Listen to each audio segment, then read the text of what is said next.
Welcome to City Cinematheque, where the art and pleasure of the movies are the subject of serious discussion.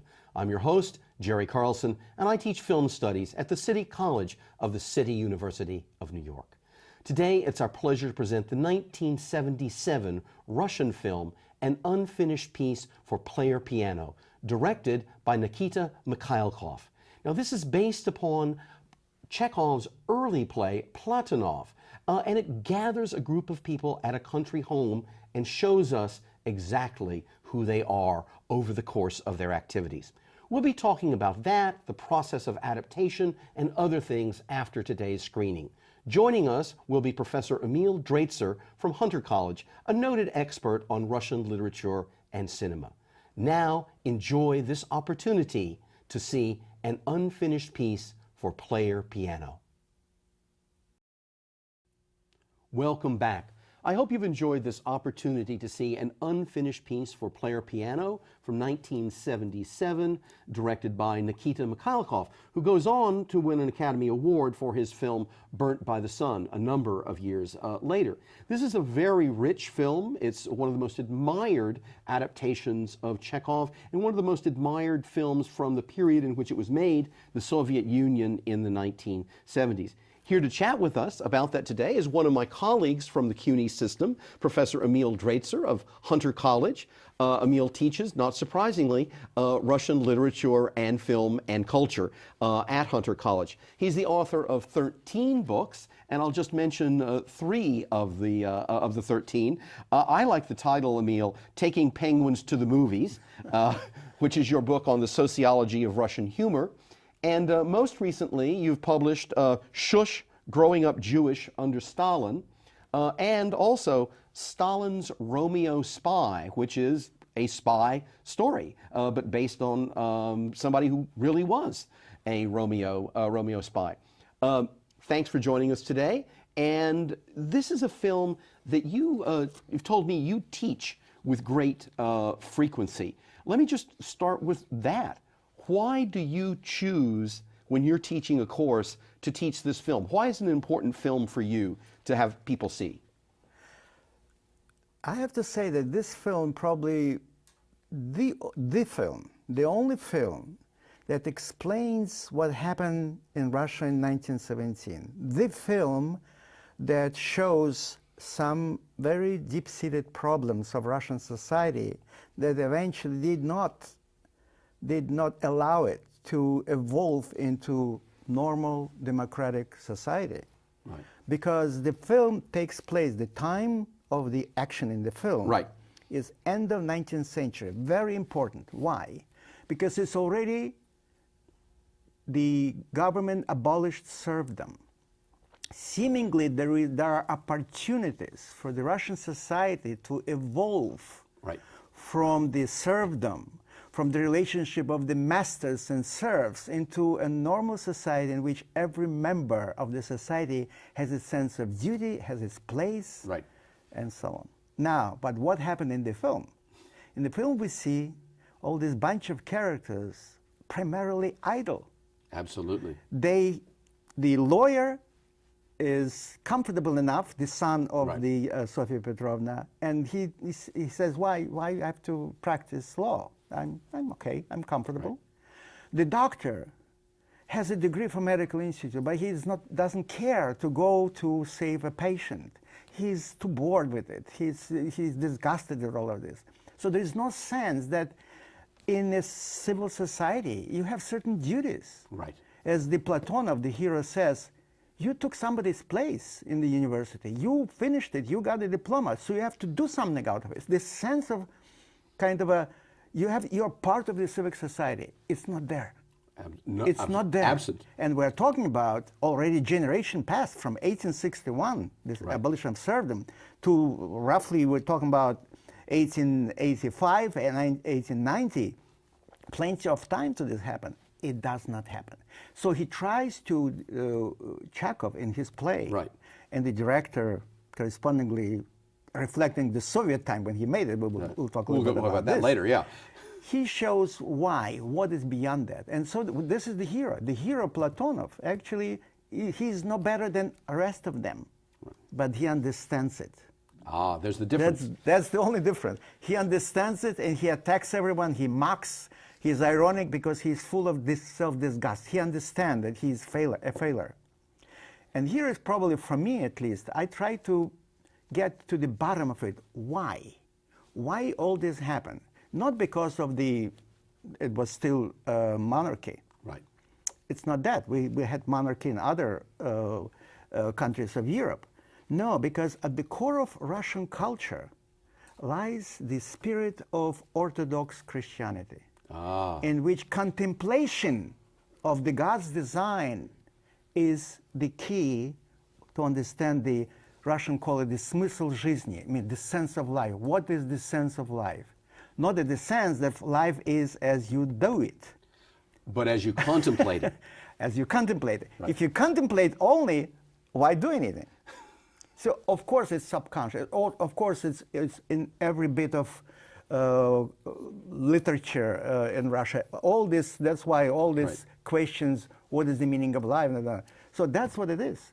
And therefore, when I show this film for my students, then later on I show another film that takes place right at the kind of break of at the beginning of 20th century. Right. Kind of pre-revolutionary time, literally a few years before revolution breaks out, 1905. And the film, I think it's a modern classic in my view. I show it very unusual, done in the style of retro, as a kind of silent movies, although it is not silent. It's called Of Men and Freaks. Okay. Beautiful, wonderful, and that kind of shows this kind of a discord of the relationship between upper classes and lower classes. Absolutely. Farther down, we're talking about another 15, 20 years. Again, nothing changes. Right. You see? So for me, that's why the unfinished piece, Mechanical Piano, is the perfect example of what was wrong in the Russian society of the time, why it never was able to overcome this kind of the inability to move on, ability to make something out of freedoms that were Absolutely. given. So. Absolutely the case. You know, you've made me think of an analogy with something many people are familiar with in our own national literature of the United States, and that's the so-called exceptionalism of the literature that comes from the American South, and whether that be the plays of Tennessee Williams or whether that be the novels of William Faulkner. Yeah. There is this analogy between the plantation societies of the Americas and their master-servant relationships, and exactly this kind of agrarian economy that we see portrayed in this film, in which you can generate enough income through all the land that you own, and Right. whether they're officially serfs or whether they're underemployed field labor, you can get your education, you can be civilized in that way, but there's the safety net of the system, and then the excuse that you're of a certain class that should be contemplating things as opposed to doing things. And that it comes as a natural inheritance simply by birth in this. So I think those are, if people are thinking about some of the plays of Tennessee Williams or whatever, it's the But Oblomov, when you say the Oblomov, that's why the first movie that I show in my class is Oblomov. Okay. Here we have Russia before the abolition of serfdom. Right. And this comfortable life of Oblomov, who doesn't have to move a finger. He has everything, what he needs. He's a nice man. I even asked some of my students a provocative question: would you marry Oblomov?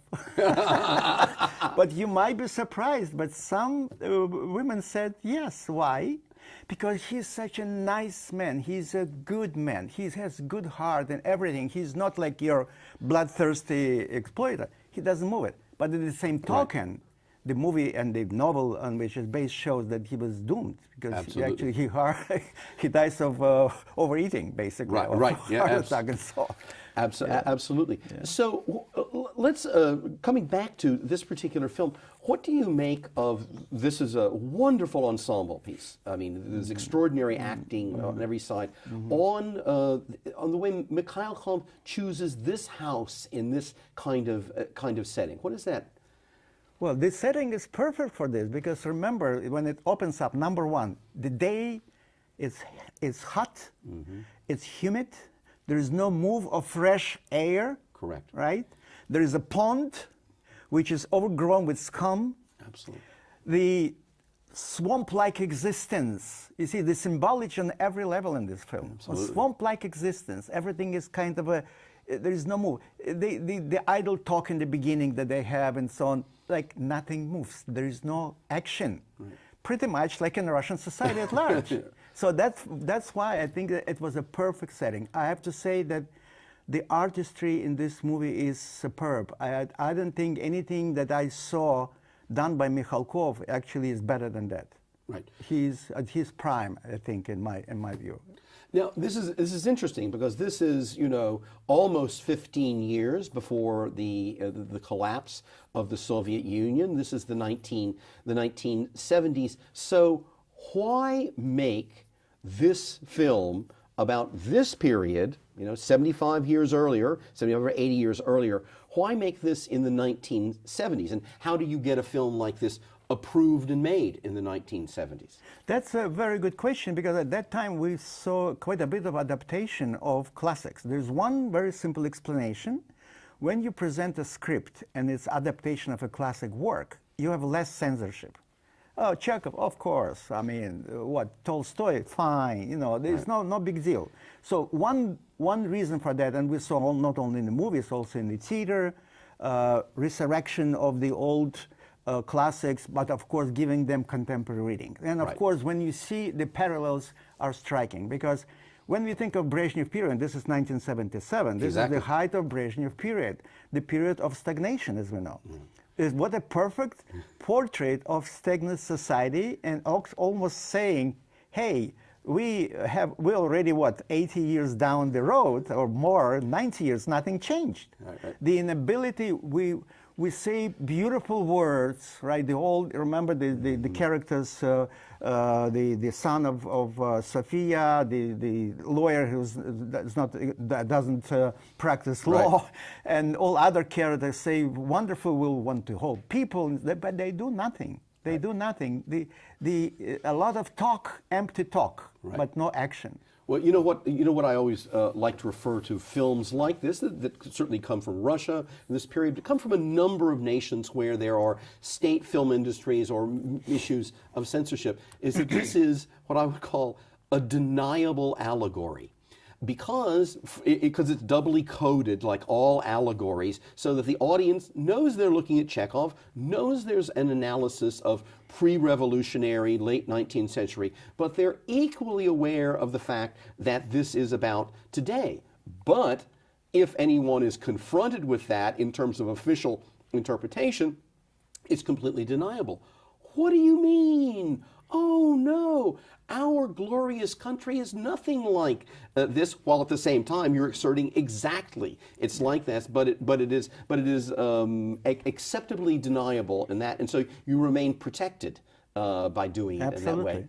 Well, something that very few people who didn't live in the Soviet Union like I lived for half of my life don't realize that the censorship of Soviet time is unprecedented in Russian history.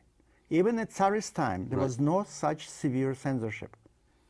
So therefore, the artist had to find other ways, and that's where, as I understand, gives the poetic license to, or should I say impetus, to look for some other means of talking about the ills of the society without being basically slaughtered by censorship. So that's why the adaptation of that period of the 70s is especially fruitful by adaptations.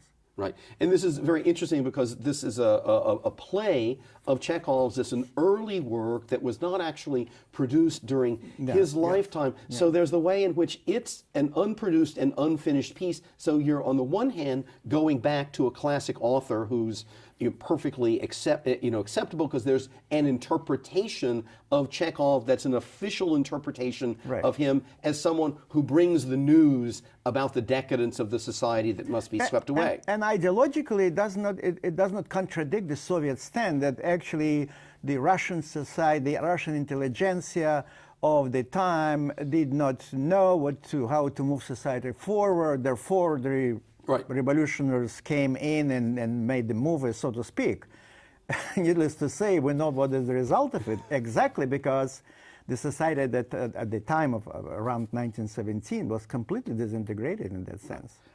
The sense of social injustice was so acute that it was enough, just one spark, that everything was... Yeah, exactly. And people should remember that while there was this great, retrospectively, there was this great myth created by the Bolsheviks about themselves, they were actually a minority party that took advantage of the situation. And if you look at the statistics, there were really very few of them. And of course, it eventuated in civil war, but it also meant that part of their bringing things under control, they had to exert with the brutality that they use because there were so few of them. You had to simply kill the other people because there was too many of them. Well, the other advantage, just to get back to the source material here, is also there are very admired adaptations of the classic repertoire of the Chekhov plays. But if you're doing that classic repertoire of the Chekhov plays, you're then restricted by, in a certain sense, the classic status of it. Whereas here, Mikhailov really had the freedom, as it were, to take the core materials here, but they're not in that final gelled shape that the Three Sisters is. Moreover, because the play was never produced in Chekhov's time, and later on, even until 1926, it was, I believe, not published even, as such. So therefore, he had a license. I say, in other words, it was not simply adaptation. He called it adaptation, but in fact, it was recreation of a new work based on having the name of Chekhov. Of course, everything is Chekhovian. There is a lot of Chekhovian themes there.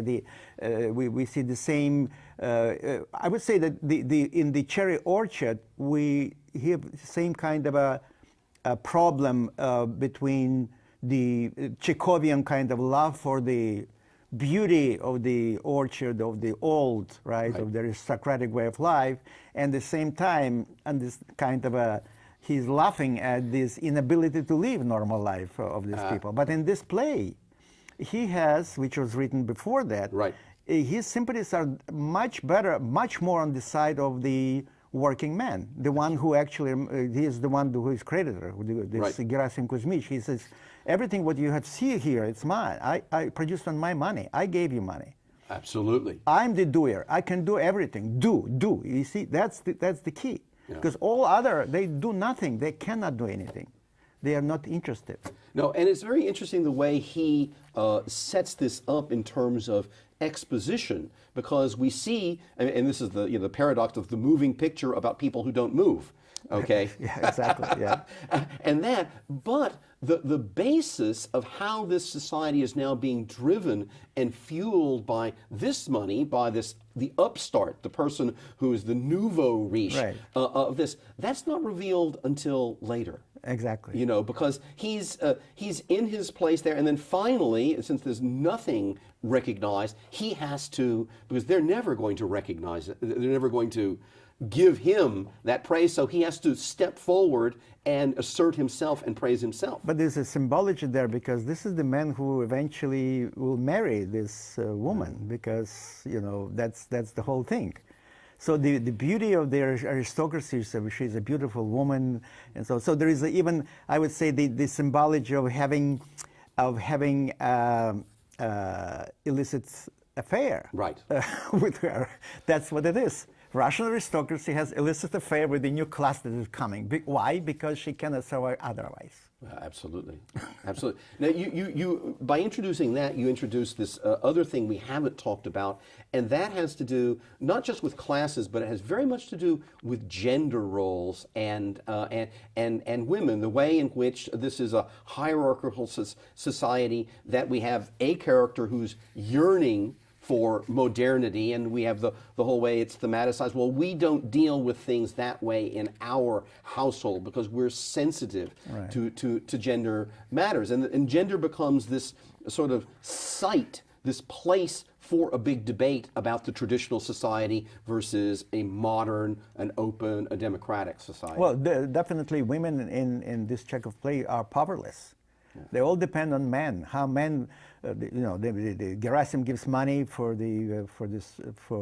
running the estate, and the girl Sophia, who is in love with Platonov, she leaves, but she expects him to come to St. Petersburg for her, to search for her. Why didn't you look for me? Remember? Oh, yeah. And so on.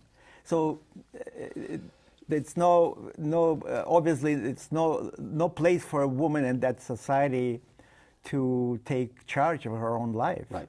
Right. There's no opportunity. But you have, while all the action takes place here, and you've given us such a, I think, shrewd analysis of this as this swamp-like setting, the stasis, the hidden chambers of the house, there is this interesting reference to these moments in St. Petersburg that Platonov and his girlfriend of that moment had. And of course, St. Petersburg is famously the port city, the city built to bring the West into Russia. And so there's this sense that they've gone out there, they've tasted as close as you can have in Russia of your day to being Western and all of those things, and then they retire into the society because either you have to stay in St. Petersburg or you must emigrate.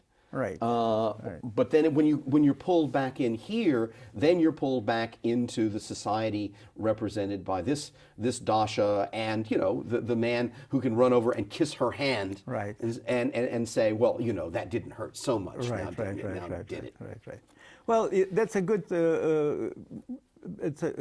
You notice something that is explored to much more stronger degree in the next movie that I told about. I hope we may bring it on. It is about men, freaks and men. Freaks and men. Okay. Then it's from St. Petersburg. There's one step further because it's from St. Petersburg. The main character, a woman by the way, travels to the West, which is in the movie is sort of. Kind of like magic realism. She just crosses the border. We don't know exactly what it is, but it's the West. Right. Doesn't matter what kind of it. And it's exactly the same. And she doesn't find anything there. She's disappointed. She doesn't find anything that would be different from life there. So it's not that you go there where everything happens, it's that you have to be there. Right. That's explored perfectly in that movie. So that's why I show first this unfinished piece, because unfinished piece sets out as almost like a stage for the next move. What's next? Right. And the Russian intelligentsia tries to move sort of physically a little bit venture into the West, but it's not ready because of its, again, expecting that somebody else will do for them something. Right, absolutely. Now, so what do you make?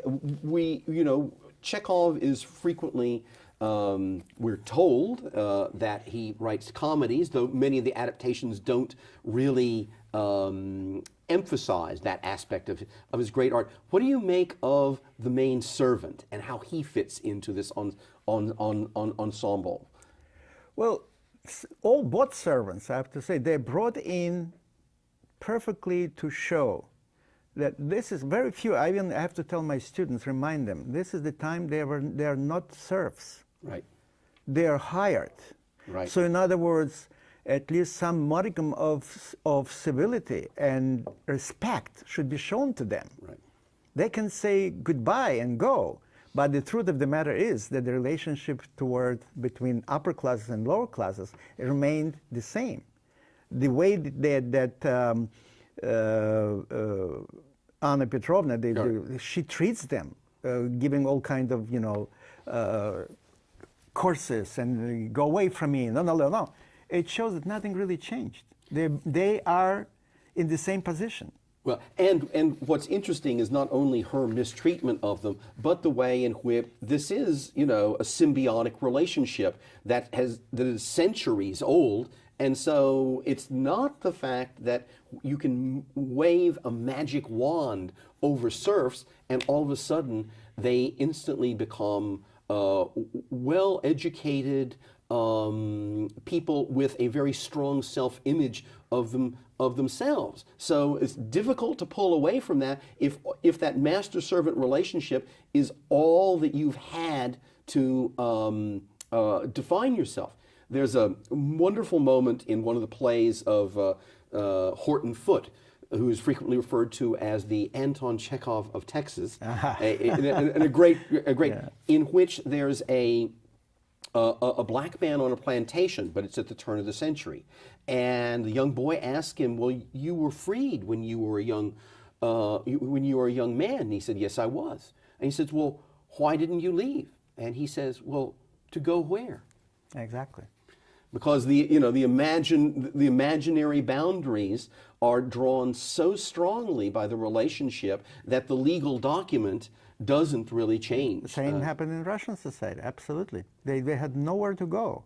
At best, they could join the lumpen proletarian and people living on in awful conditions, working in factories, and, right. and even do so, they have to ask permission from the local community, the peasant community. In other words, they were not free in full spirit of it, in full sense of it.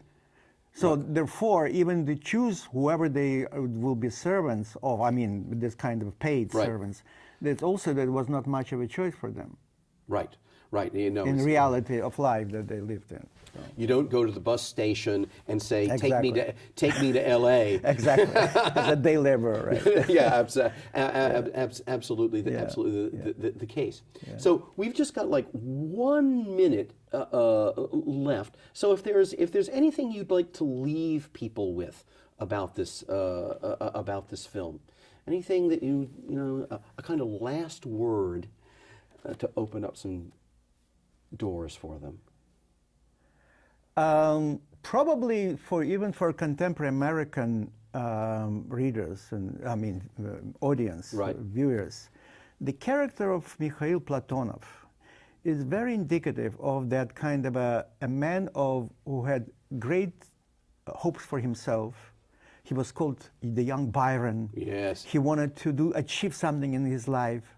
But it was the lesson of his life, and actually he says it, that why he didn't achieve anything, why he didn't even finish university, because he believed there is always tomorrow. And if anything that Chekhov wants to say is there is no such a thing as tomorrow. There is a thing now. Okay, I'm going to have to stop you now because we've run out of time. If you'd like more information about City Cinematheque or about CUNY TV, there's a way to get it. No surprise, visit the internet. Please visit www.cuny.tv. You'll find click-ons there about our programming, and also you can communicate with us by email. So please visit www.cuny.tv. Emil, thank you for a very fast, lively, and insightful 30 minutes. Pleasure having you here, and I hope you'll be joining us again sometime. Thank you. Great. And thank you for joining us here on City Cinematheque today, and I hope you come back as we stroll through the archives of film history. In any case, thanks for joining us today. Bye-bye for now.